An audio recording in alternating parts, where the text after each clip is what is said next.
ಮರುಗವು ಮತಾಪು ಗಗನದಿ ಸಿರಿಮತ್ತು ಸಿರಿದಂತೆ ಕಾಳಿಯಮ್ಮ ಬಂದಳು.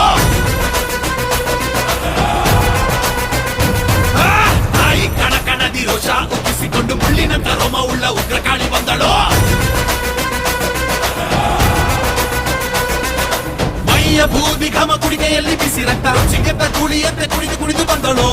ಹಿರಿಯರ ಎದೆಯಲ್ಲಿ ಇದೋನ ಕಿತ್ತುಕೊಂಡವರ ಕಿತ್ತು ತಿನ್ನ ಬಂದಳು. ಸತ್ಯದ ಹಾದಿಯಲ್ಲಿ ನಡೆಯುತ್ತಿದ್ದವನಿಗೆ ಮಣ್ಣಾಕಿ ಹೋದವರ ಮತಿಸಲು ಬಂದಳು. ಅನ್ನ ಬಗ್ಗೆ ಚಿಂತೆ ಬಿಟ್ಟು ಊರಿಗಾಗಿ ಬೆಳೆದವನ ಸಾವಿಗೆ ನ್ಯಾಯವನ್ನು ಮಾಡಲೆಂದು ಬಂದಳು. ಶಾಸಕನು ತಾನಾಗಿ ಬಡವರ ಕದವನ ಬೈರಿ ನದಿಗಳ ಹೊಸ ಕಲ್ಲು ಬಂದಳು. ವಿಜಯ ಪತಾಕೆ ಅಷ್ಟದಿಕ್ಕು ಹಾರುತ್ತೀರೆ ಸಿಕ್ಕ ಕ್ರೂರಿಗಳ ಸಿಳಲಿಕ್ಕೆ ಬಂದಳು.